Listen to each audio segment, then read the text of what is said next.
ടിയാനി ക്രിയേഷൻസിലേക്ക് എല്ലാവർക്കും സ്വാഗതം. ഇന്ന് ഞാൻ നിങ്ങളുമായി ഷെയർ ചെയ്യാൻ പോകുന്നത്, ഇപ്പോൾ നമ്മൾ സ്റ്റിച്ച് ചെയ്തുകൊണ്ടിരിക്കുമ്പോൾ നമ്മൾ ഏറ്റവും അലട്ടുന്ന ഒരു പ്രശ്നമാണ് നമ്മൾ സ്റ്റിച്ച് ചെയ്യുന്ന സമയത്ത് നൂല് പൊട്ടിപ്പോവുക എന്നുള്ളത്. അപ്പോൾ അവയ്ക്കുള്ള ഒരു പരിഹാര മാർഗവുമായിട്ടാണ് ഞാൻ ഇന്ന് എത്തിയിരിക്കുന്നത്. സൂചിയുടെ കാര്യം ഒഴിച്ച് ബാക്കിയുള്ള എല്ലാ കാര്യങ്ങളും കോമൺ റീസൺ ആണ്. നിങ്ങൾ ഉപയോഗിക്കുന്ന ഏത് മെഷീനിലും ഇത് ബാധകമാണ്. അപ്പോൾ നമുക്ക് ഇതിൽ എന്തൊക്കെയാണ് പരിഹാര മാർഗങ്ങൾ എന്ന് നോക്കാം.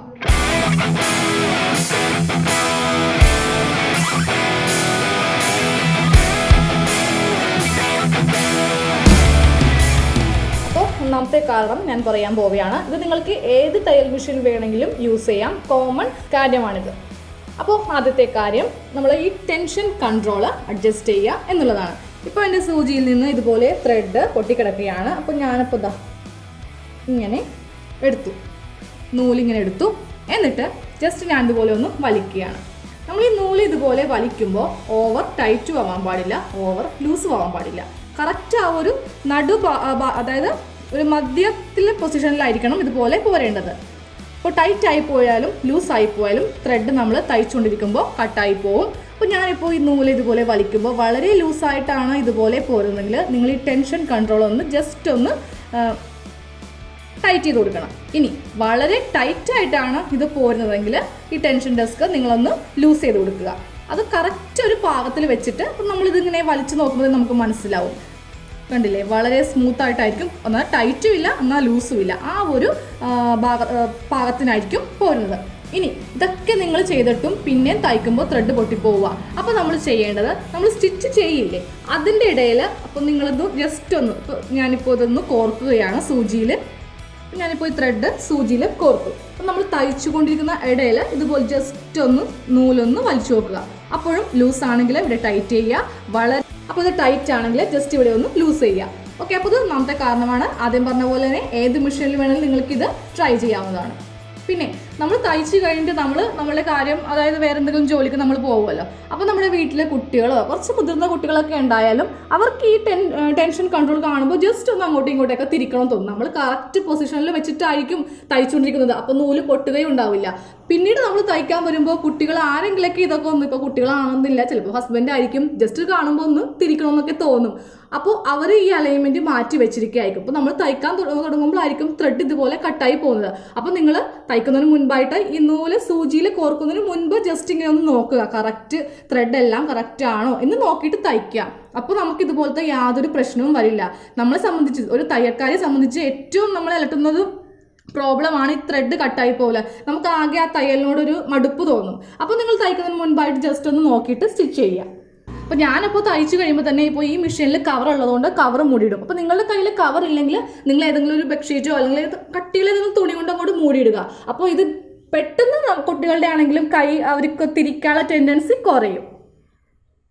പുതിയ മെഷീൻ ഓക്കെ, അപ്പോൾ ഞാൻ ഈ പുതിയ മെഷീൻ വാങ്ങിച്ചിട്ടാണെങ്കിലും എനിക്ക് പെട്ടെന്ന് തയ്ക്കുമ്പോൾ പെട്ടെന്ന് ത്രെഡ് കട്ടായി പോയി. അപ്പം ഞാൻ വിചാരിച്ചു ഈ മെഷീനിന് കംപ്ലൈൻറ്റ് ആയതുകൊണ്ടാണെന്ന് ഞാൻ വിചാരിച്ചതാ. പിന്നീടാണ് എനിക്ക് മനസ്സിലായത് കറക്റ്റ് ഈ ഒരു ടെൻഷൻ കൺട്രോൾ അഡ്ജസ്റ്റ് ചെയ്യാത്തതുകൊണ്ടാണ്. അതിപ്പോൾ നമ്മൾ ഏതൊരു മെക്കാനിക്കിനെ വിളിച്ചിട്ടോ അല്ലെങ്കിൽ റിപ്പയർ ചെയ്യാൻ കൊടുത്തിട്ടോ കാര്യമില്ല. അത് നമ്മൾ തന്നെ കറക്റ്റായിട്ട് ആ ഒരു പൊസിഷനിൽ ഇട്ടാൽ മാത്രമേ ആ ത്രെഡ് കട്ടാവൽ നിൽക്കുകയുള്ളൂ. ഇനി നമുക്ക് സെക്കൻഡ് റീസണിലേക്ക് പോവാം. അതും കോമൺ റീസൺ ആണ്, എല്ലാ മെഷീനിലും യൂസ് ചെയ്യാവുന്നതാണ്. അപ്പോൾ നമുക്ക് ഇതിൻ്റെ ഇടയിൽ നൂല് കട്ട പിടിക്കുകയോ അല്ലെങ്കിൽ ഇതിൻ്റെ ഇടയിൽ കുറേ പൊടി കയറും, അത് ക്ലീൻ ചെയ്യാൻ വേണ്ടിയോ നമ്മൾ ഈ സ്റ്റീൽ പ്ലേറ്റ് അഴിച്ചു മാറ്റുകയാണെങ്കിൽ കറക്റ്റ് അതേ പൊസിഷനിൽ തന്നെ നമ്മൾ ഈ പ്ലേറ്റ് ഇടുക. ഇപ്പോൾ ഞാനിപ്പോൾ ഈ കൈ ഇതുപോലെ വെക്കുമ്പോൾ കണ്ടോ കറക്റ്റ് ആ ഒരു ലെവലാണ്. അപ്പം നമ്മൾ എന്തെങ്കിലും കാരണം കൊണ്ട് ഇത് അഴിച്ചു മാറ്റി രണ്ടാമത് ഫിറ്റ് ചെയ്യുമ്പോൾ കറക്റ്റ് ഈ സ്ക്രൂവും അതുപോലെ ഈ അലൈൻമെൻറ്റ് എല്ലാം കറക്റ്റ് വന്നില്ലെങ്കിലും നമ്മൾ തയ്ക്കുമ്പോൾ ത്രെഡ് കട്ടായി പോകും. പിന്നെ അതുപോലെ തന്നെ നമ്മൾ ഈ സ്ക്രൂ ഒക്കെ ടൈറ്റ് ചെയ്യുമ്പോൾ ഇതുപോലത്തെ വലിയൊരു അലൈനർ വെച്ചിട്ട്, അതായത് സ്ക്രൂ ഡ്രൈവർ വെച്ചിട്ട് ടൈറ്റ് ചെയ്യുക. അപ്പോൾ നമുക്ക് കറക്റ്റ് ഇതുപോലെ സ്ക്രൂ കൈ ഈ ഭാഗത്ത്, ഈ മുകൾ ഭാഗത്തായിട്ട് ഇതുപോലെ വെച്ചിട്ട് ടൈറ്റ് ചെയ്യുകയോ അല്ലെങ്കിൽ അഴിക്കാനാണെങ്കിലും ലൂസ് ചെയ്യാനാണെങ്കിലും നമുക്ക് ഇതുപോലത്തെ ഒരു സ്ക്രൂ ഡ്രൈവർ നിങ്ങൾ വാങ്ങിക്കാൻ ശ്രദ്ധിക്കുക. ചെറുതാണെങ്കിൽ നമുക്ക് ഈ ഭാഗത്തൊക്കെ കൈ തട്ടി കറക്റ്റ് അത് ടൈറ്റ് ചെയ്യാനും ലൂസ് ചെയ്യാനും പറ്റില്ല. അപ്പോൾ ഇതുപോലത്തെ ഒരു സ്ക്രൂ ഡ്രൈവർ ഉണ്ടെങ്കിൽ നമുക്ക് വളരെ ഹെൽപ്ഫുൾ ആയിരിക്കും. പിന്നെ അതുപോലെ തന്നെ ഈ പ്ലേറ്റിൽ ബെൻഡ് ഉണ്ടെങ്കിലും ത്രെഡ് കട്ടായി പോകാൻ ചാൻസ് ഉണ്ട്. ഇനി അടുത്ത റീസൺ, ഈ പവർ മെഷീനിൽ മാത്രമേ നമുക്ക് ഉപയോഗിക്കാൻ പറ്റൂ. അതായത് ഈ സൂചി ഇടുമ്പോൾ കറക്റ്റ് ആയിട്ട് ഇട്ടില്ലെങ്കിലും ത്രെഡ് കട്ടായി പോകും. ഞാൻ ആദ്യമേ സൂചി ഒന്ന് അഴിച്ച് കാണിച്ചു തരാം.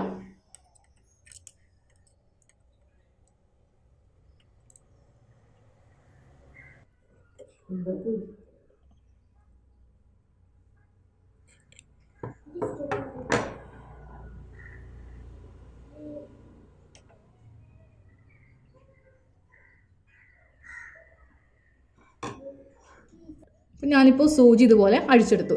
നമ്മൾ സാധാരണ മെഷീനിൽ സൂചിയിൽ ഈ ഭാഗത്തായിട്ട്, അതായത് ഈ ഭാഗത്തായിട്ട് ഒരു സ്ലോപ്പ് ഉണ്ടാവും. പക്ഷേ ഈ പവർ മെഷീനിൽ സൂചി ഇതുപോലെ നല്ല റൗണ്ടായിട്ട്, അതായത് ഉരുണ്ടാണ് എല്ലാ ഭാഗവും ഇരിക്കുന്നത്. അപ്പോൾ നമുക്കിത് ഏതെങ്കിലും ഭാഗം ഇതുപോലെ ഇട്ടിട്ടുണ്ടെങ്കിൽ ശരിയാവില്ല. ഈ പവർ മെഷീൻ്റെ സൂചിയിൽ ഇതിൻ്റെ ഈ അറ്റം ഭാഗത്ത് ഇതുപോലൊരു സ്ലോപ്പ് ഉണ്ടാവും. ഈ ഭാഗത്ത് ഉരുണ്ടായിരിക്കും ഇരിക്കുന്നത്, ഒരു ഭാഗത്ത് ഇതുപോലെ സ്ലോപ്പ് ഉണ്ടാവും. അപ്പോൾ ഈ സ്ലോപ്പുള്ള ഭാഗമാണ് നമ്മുടെ ഈ സ്ക്രൂവിൻ്റെ നേരെ ഇതുപോലെ വെച്ച് ഇടേണ്ടത്.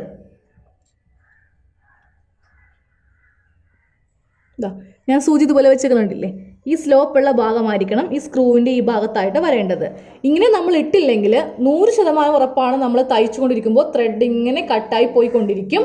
അപ്പോൾ ഇടുമ്പോൾ അത് ശ്രദ്ധിച്ച് വേണം ഇടുവാനായിട്ട്. അപ്പോൾ ഞാനിപ്പോൾ സ്ക്രൂ ഒന്ന് ടൈറ്റ് ചെയ്തു. അതിനുശേഷം ഞാൻ ഈ കൈ വെച്ചിട്ട് നേരെ താഴത്തേക്ക് ഇതുപോലെ ഒന്ന് തടഞ്ഞു നോക്കുകയാണ്. അപ്പോൾ ഈ ഭാഗത്തായിട്ട് ഇതുപോലെ സ്ലോപ്പ് വരുന്നുണ്ട്. ജസ്റ്റ് ഫ്രീ ആയിട്ട് ഇതുപോലെ പോകുന്നില്ല, അത് ഇപ്രവശമാണ് ഇങ്ങനെ പോകേണ്ടത്. നമ്മൾ സ്റ്റിച്ച് ചെയ്യുമ്പോൾ ഇതിൻ്റെ അവസാനം കൊണ്ടുവരുമ്പോൾ ഇതുപോലെ ഒന്ന് സ്ലോ ചെയ്ത് കൊണ്ടുവരിക. അതിൻ്റെ കാരണം നമ്മളിപ്പോൾ പുതിയ മെഷീൻ വാങ്ങിക്കുമ്പോൾ ഈ പല്ലില്ലേ, ഇതിന് വളരെ മൂർച്ചയായിരിക്കും. അതായത് ഈ ഫീഡ് ഡോഗിന് വളരെയധികം മൂർച്ചയായിരിക്കും. അപ്പോൾ നമ്മൾ തയ്ച്ച് വളരെ ഫാസ്റ്റ് തന്നെ എൻഡിങ്ങിൽ കൊണ്ടുവരികയാണെങ്കിൽ ത്രെഡ് കട്ടായി പോകും. അപ്പോൾ നമ്മളെപ്പോഴും തയ്ക്കുമ്പോൾ ഇതിൻ്റെ അവസാനം എത്തുമ്പോൾ പതിയെ വളരെ സ്ലോയിൽ കൊണ്ടുവന്ന് നിർത്തുക. ഇത്രയും കാര്യങ്ങൾ നിങ്ങൾ ശ്രദ്ധിക്കുകയാണെങ്കിൽ നമുക്കൊരു പരിധിവരെ ത്രെഡ് കട്ടായി പോവാണ്ട് സ്റ്റിച്ച് ചെയ്യാനായിട്ട് സാധിക്കും.